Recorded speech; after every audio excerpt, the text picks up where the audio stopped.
Essa é a gravação. Pois é, gente. Hoje tô assim, triste e de luto. Não é política, não é direito. Eu assisti ontem o último voto para derrubar a prisão em segunda instância. E vi uma das pessoas mais importantes do país utilizar uma tragédia de Santa Maria, dizendo que até hoje, há 6 anos, depois da morte de 242 jovens, até hoje, os pais estão morrendo, sofrendo, se suicidando, e o processo não iniciou, porque existe uma briga entre os judiciários dizendo que terá ou não terá uma condição X para esse processo andar. E que não deveria ninguém ficar preso, que todo mundo deveria ser preso imediatamente. E ao final ele fala que tem que libertar, tem que ficar livre, porque tem que ficar livre. Então eu fiquei extremamente indignado de utilizar uma tragédia como a de Santa Maria, uma coisa assim que ninguém tem percepção, a não ser as pessoas que estão muito próximas, do tamanho de uma tragédia dessa. E o cara utilizar isso, entendeu? O cara, porque ele é um ser humano como qualquer um, tá certo? Não é porque ele põe aquela porcaria preta em cima dele, que ele é diferente de qualquer um de nós, utiliza essa tragédia para falar que tem que prender todo mundo e no fim solta. Dá um voto contrário. Então ele quer sensibilizar as pessoas, chorou na hora que contou, que leu lá uma coluna do Cotidiano, do jornal Estado de São Paulo, da Folha de São Paulo, desculpe. E depois ele vem com essa porrada, dizendo que tem que ficar livre mesmo e que o Congresso que se arda, que o Congresso que faça isso. Sendo que esses mesmos indivíduos que lá estão votaram já 2 ou 3 vezes há pouquíssimo tempo a mesma matéria. O objetivo é um só, eles passaram a ser estrelas importantes, estão na mídia, estão politizados e o Brasil que se arda. Então eu fico aqui minha indignação, fica aqui meu luto, minha tristeza, tá certo? Pela uso de uma tragédia de jovens, tá? Para justificar, não, para sensibilizar as pessoas, para ele poder dar porrada. Ele utilizou isso para anestesiar quem estava assistindo, para ele chegar e falar assim, mas meu voto está para o outro lado. Tá certo? Então, paro por aqui, porque eu odeio falar de política, apesar disso não ser política, mas está na cara, né? Estamos sabendo agora a bolsa despencando e o dólar disparando, sabemos muito bem que isso aí foi feito para aparentemente beneficiar quem vem roubando esse país há muitos anos, né? E agora podem voltar a roubar tranquilamente, porque já tem gente na rua neste momento, provavelmente daqui para segunda-feira vão ter outros tantos que são os que mais se beneficiaram disso tudo, que vão estar na rua. O objetivo do meu programa não é esse, mas a tristeza me pegou muito forte ontem, porque quando ele leu toda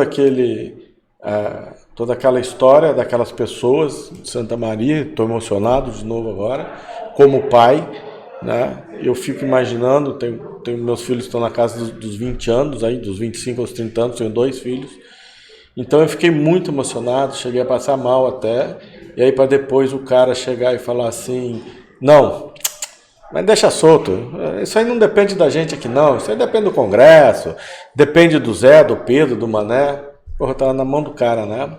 Triste, muito revoltante quando as pessoas usam tragédias para realmente modificar isso tudo. Tá? Normalmente meus programas são alegres, são contentes, mas paciência, né? Tá aqui, ó, efeito maravilhoso disso tudo, né?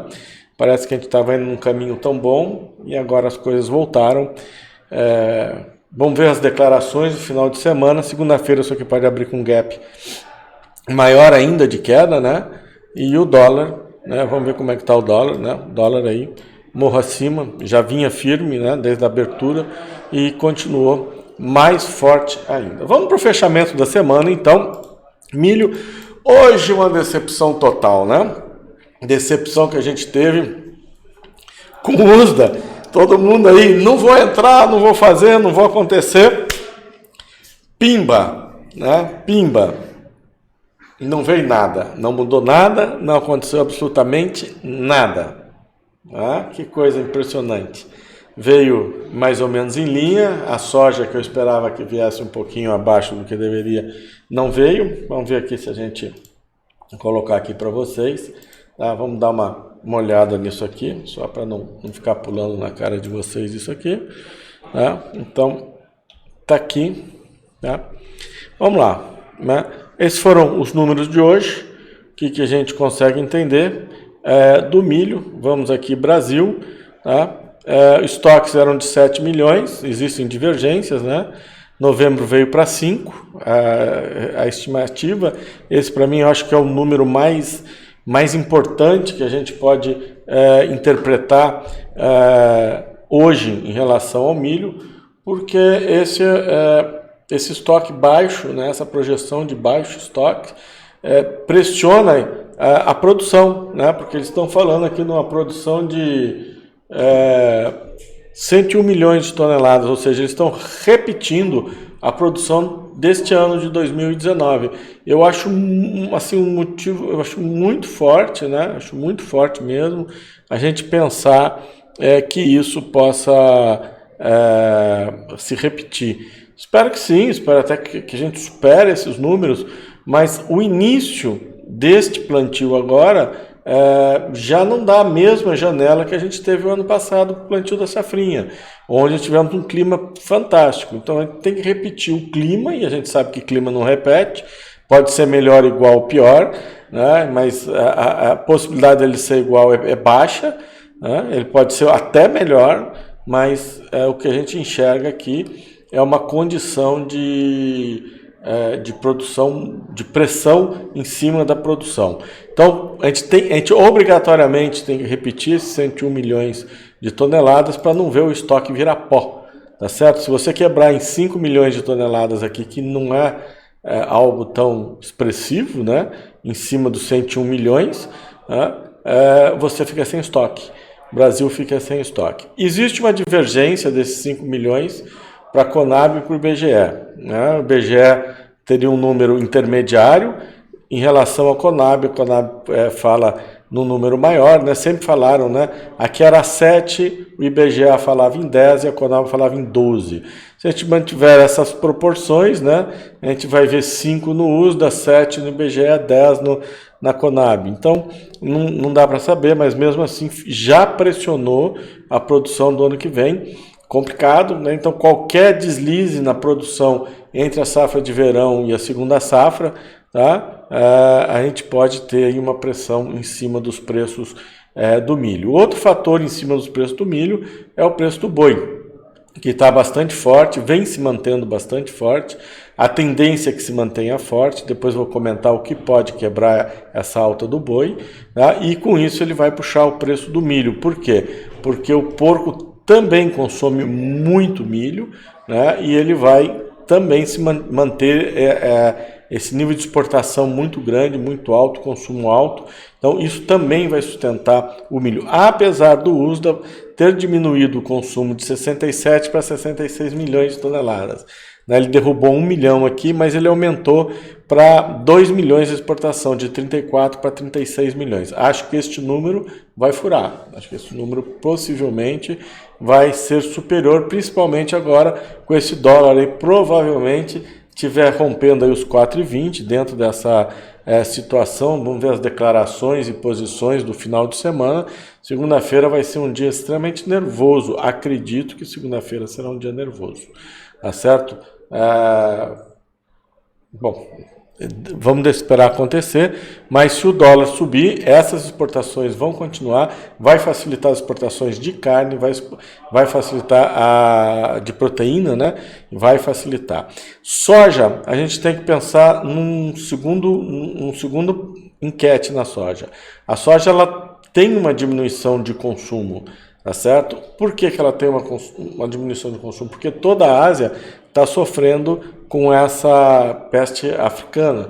Então, nós teríamos que compensar muito, mas como a China está comprando não só carne de suíno, mas está comprando aves e bovinos, né? Então a gente acredita que talvez tenha aí um equilíbrio aqui em relação a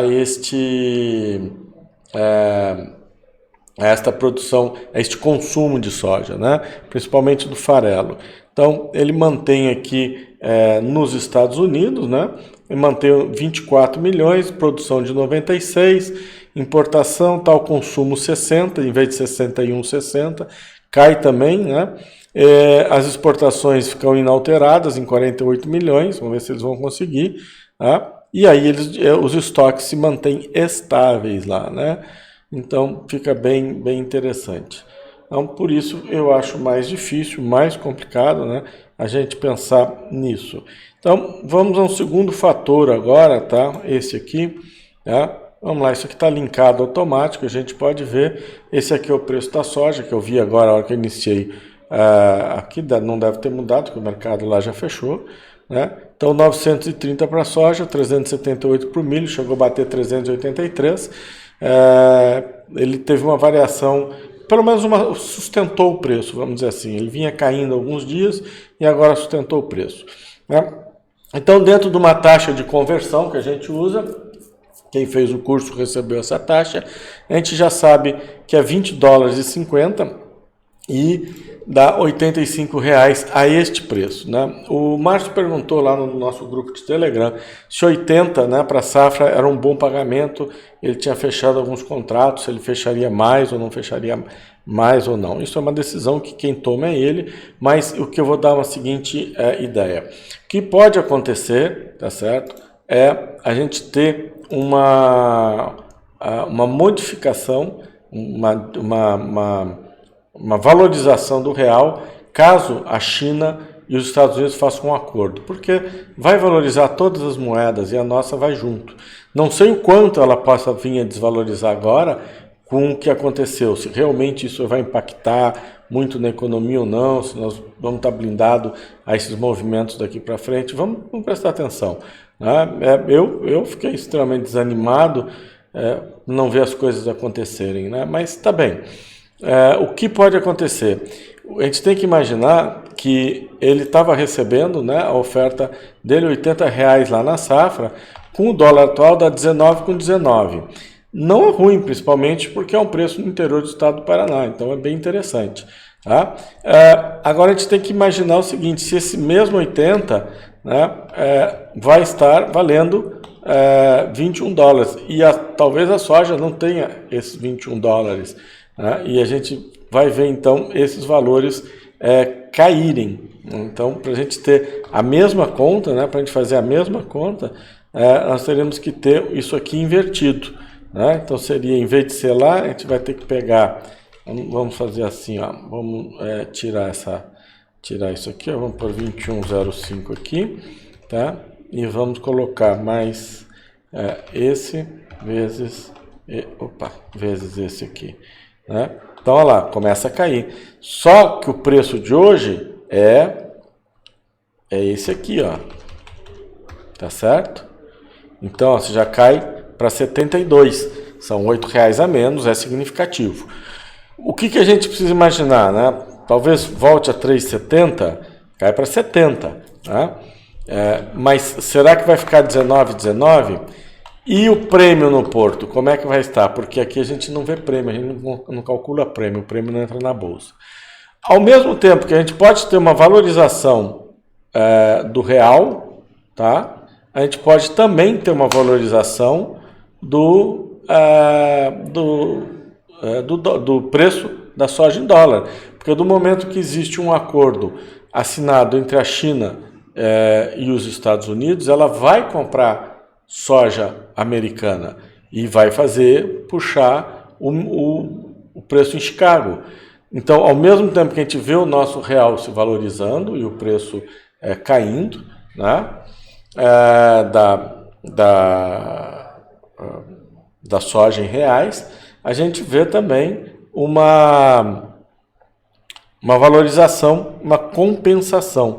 Então, de repente, esse aqui volta para os 21 e a gente chega aí, né, perto dos 80 de novo. Né? Não é um preço ruim, mas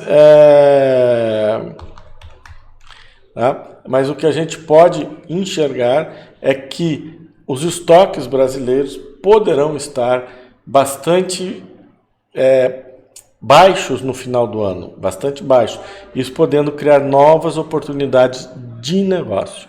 Tá? Então, Márcio, o que eu imaginaria assim, lógico que você já fechou uma parte, foi o que você disse, a decisão é tua, eu não estou dando uma recomendação, eu estou fazendo uma análise, que eu imagino que a gente tem que imagino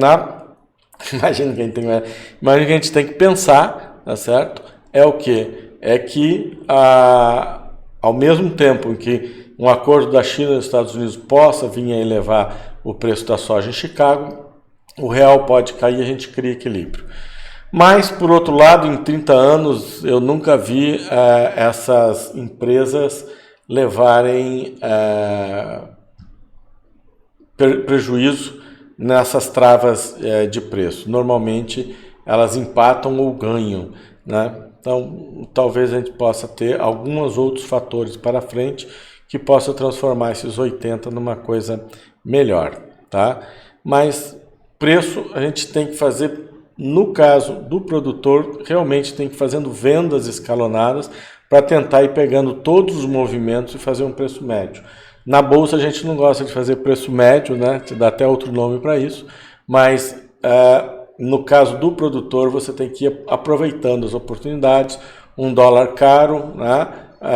Uma soja não está muito cara em dólares, mas está um preço bom, está um preço razoável, dá para ir fechando, dá para ir segurando alguma coisa, é importante. Ao mesmo tempo, você pode também fazer uma put, né, Márcio? Você pode falar, olha, liga aí na mesa, eu quero fazer uma put, tá? E faz uma put para maio, que vai vencer em abril, tá? É o vencimento do contrato, e faz uma put vendendo aí a 19, 20 dólares, é o que provavelmente você possa conseguir. Vai ter um custo, mas eu acho que é válido, né? Garante a venda também, em vez de amarrar lá com a empresa e ficar tendo a necessidade de entregar o grão.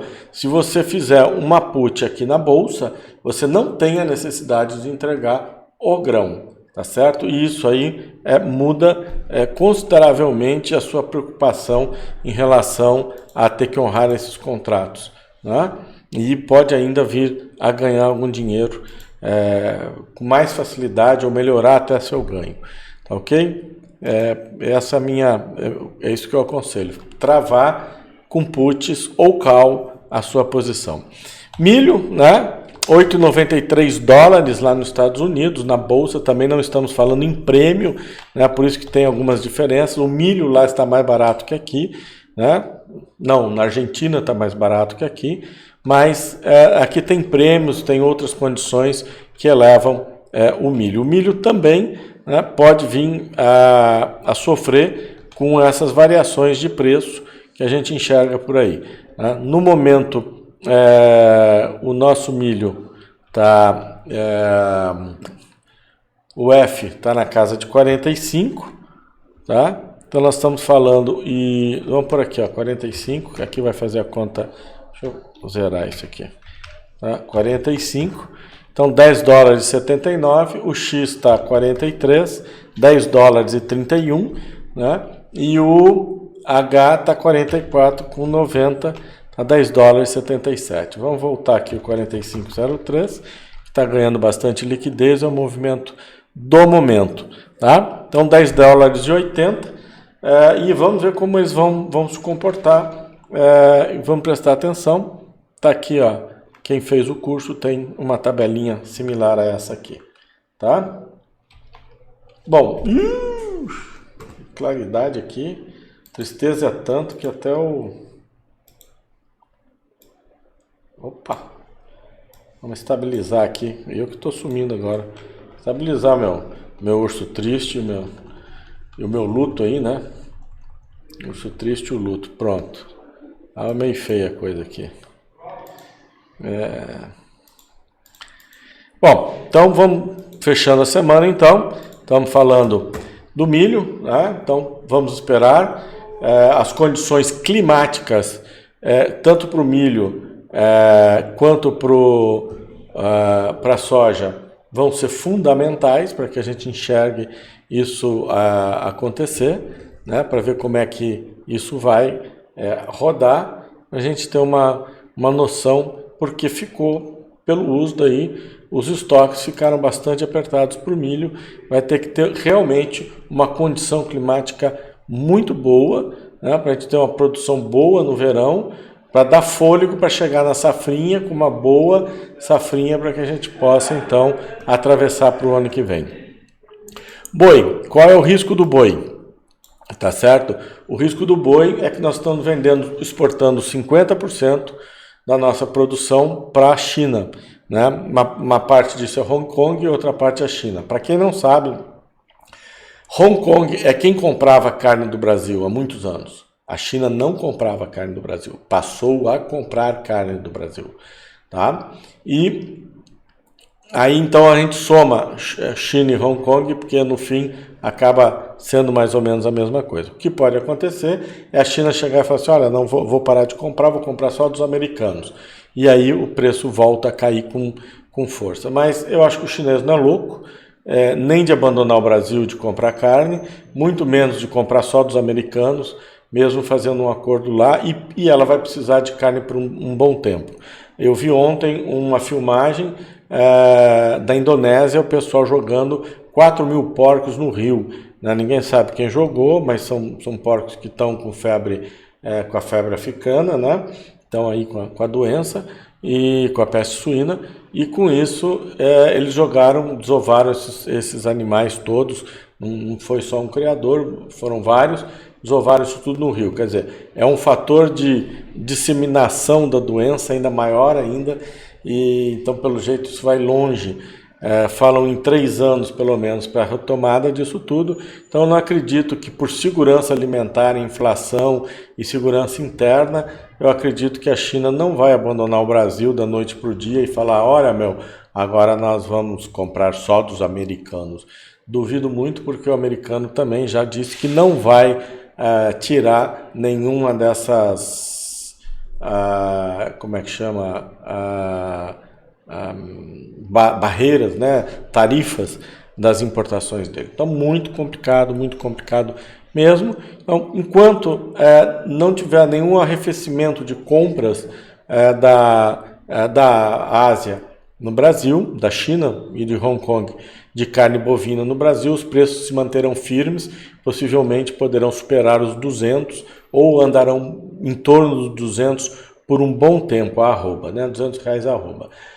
E se iniciarmos aí uma retomada econômica um pouco melhor do que nós temos, começar a voltar emprego, diminuir a quantidade de desempregados e a gente começar a ter um movimento financeiro mais forte na economia, o consumo interno também vai melhorar, né? Então a gente tem que pensar que isso também vai ajudar a sustentar o preço, né? Vai manter esses preços mais altos.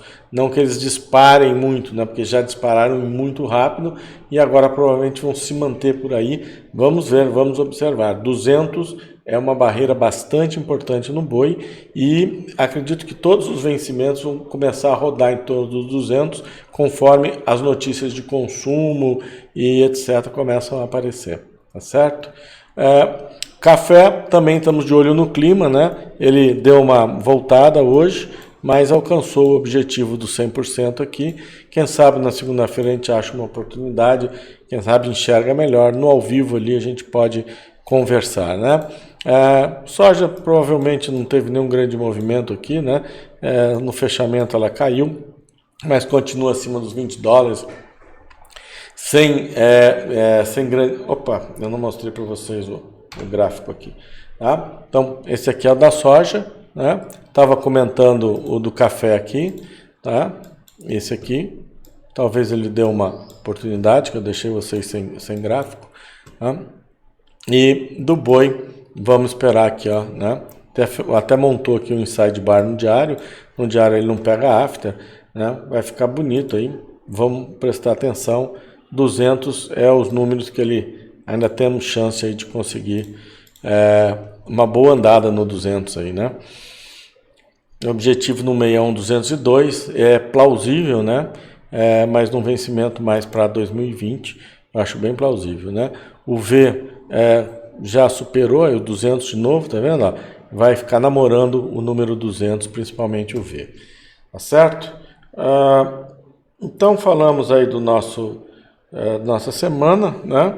E o mais importante então é isso, o relatório do USDA, vamos fazer aqui, vamos voltar aqui. O relatório do USDA, a gente está vendo,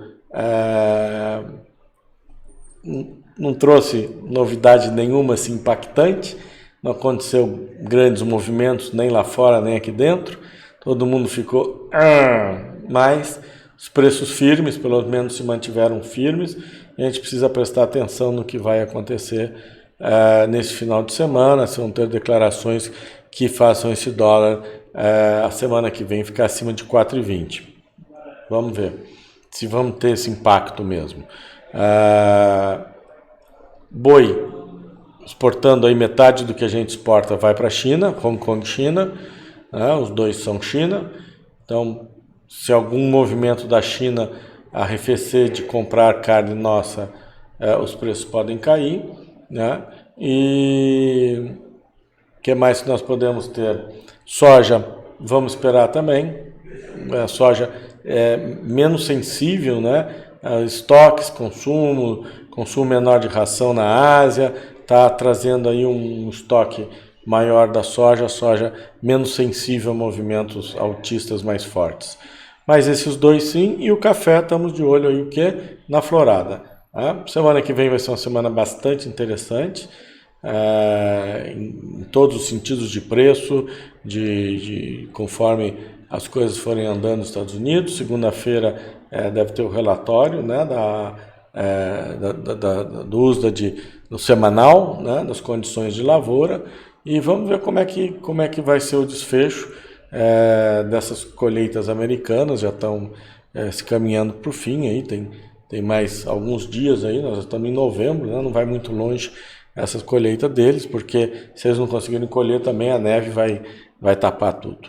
Então vamos aguardar, eu espero um ótimo final de semana para todos e que tenhamos mais pessoas mais patriotas, pensando mais no Brasil do que pensando em redutos ou no seu próprio bolso, né?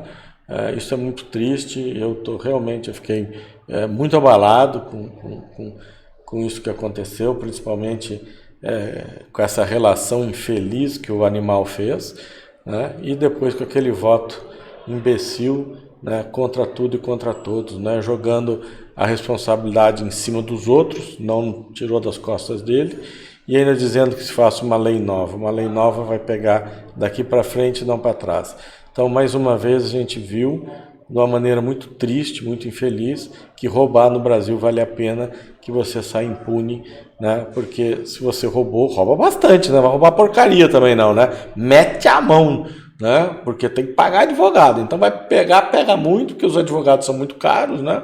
Então pega, enche o bolso mesmo, cara, e paga advogado, porque você vai tocar esse troço ad eterno e não vai dar em nada. Esse aí é o recado que para mim ficou claro ontem. Voltemos a roubar, porque nós estamos aqui para proteger vocês. Um ótimo final de semana, vamos comer churrasco, beber cerveja e comer milho, porque o ano que vem vai ser difícil comer churrasco de boi, hein? Vai ser fácil não. Tá? Um ótimo final de semana para vocês e até segunda-feira.